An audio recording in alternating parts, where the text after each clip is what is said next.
I'm Andrew Collins from Jalopnik's Truck Yeah, and come hang out with us while we beat the crap out of this thing. We're here in Moab, Utah, where the hardest, chorus, tire-tearingest, rock-crushingest Jeeps get tested every day of the week. Our goal is to ring out their latest creation, the Jeep Renegade, a soft-road crossover based on an Italian compact car.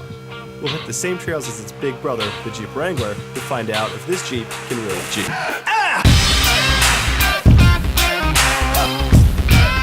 We're starting out at the absolute top of their off-road lineup. This is a Rubicon JK. It's got absolutely everything. Electronically disconnecting sway bar, locking axles, and a cooler full of beer you can probably hear sloshing around in the back.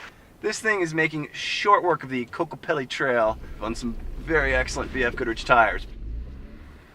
Watch how easy the Wrangler makes this look. It's got more than enough traction, articulation, and ground clearance for a trail like this. It's not just in its element, the thing looks bored. On the other hand, the Renegade doesn't look quite so effortless. So let's get behind the wheel and check it out for ourselves.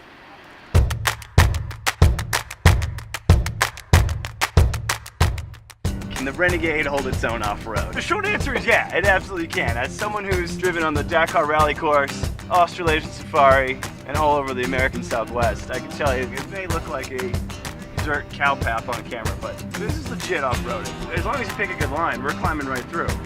So full disclosure, this was a drive organized by Jeep, and they only brought the Renegade Trailhawk to play with. Trailhawk is the most capable Renegade you can buy, with a slight lift, bumpers that sacrifice a little aerodynamics for better approach and departure angles, skid plates to protect the undercarriage, and a low-range crawl ratio that's hugely helpful on these steep rock scrambles. Now, we don't have the system activated right now, so we're going to see how it climbs up without it. This little rocky obstacle here. A little bit left. Let's see if we can do it. And, well, surprisingly, we scurried right up that obstacle in regular old four-wheel drive high range.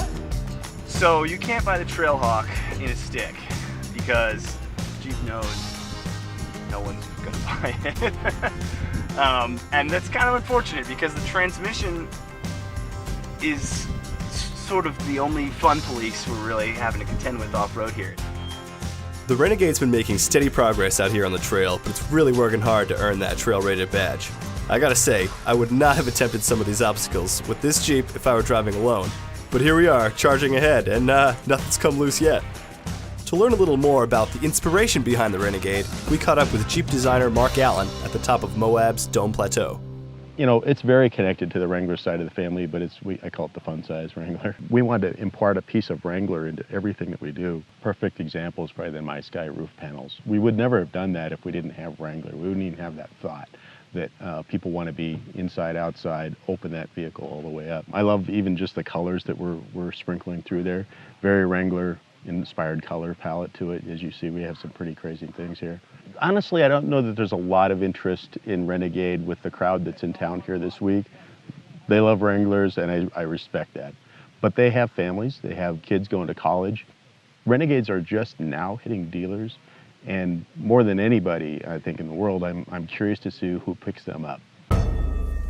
The Renegade wears the Jeep costume well, but when you're out on the trail, you need substance to back that Wrangler-inspired styling. I don't think the regular 1.4 Renegade would make it through here, and the front-wheel drive would certainly not have a chance. But the vehicle does maintain its credibility as long as the Trailhawk trim exists. For a trail like this, the Renegade actually kind of shines because you can't go very fast anyway, just because of so many blinds and so many rock gardens that come out of nowhere. So the short wheelbase, super helpful. It's got just enough ground clearance to get over everything you need to worry about, and there's enough power, but it's not going to get away from you.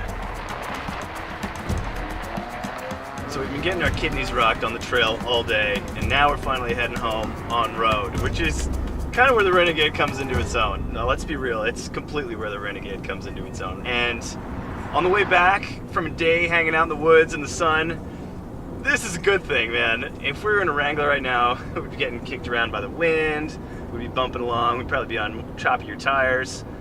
Renegade, pretty relaxed acceleration. It's pretty flat. It's a little on the stiff side, but it's comfortable, it's quiet, visibility's good, and it's a pretty nice place to eat a few miles. The Renegade takes Jeep's essence and distills it to a car that more people can afford, and better yet, more people would be happy to drive every day. It's really the same idea they were going for with the Compass and the Patriot, but this time they've succeeded at making the end result a lot sexier. A base model with all-wheel drive and a manual transmission starts at $20,000. But the enthusiast choice is the Trailhawk, which runs from about 26 to 33 grand. So here's what I'm thinking about the 2015 Jeep Renegade. It's not an old school Jeep, it's a new school Jeep. And maybe that's a good thing. It's not going to keep up with a Wrangler, but you'll be fine hanging out with your buddies in their full-size SUVs on just about any trail that you're going to hit casually off-roading. Better than that, it's a great daily driver and gets pretty reasonable fuel economy.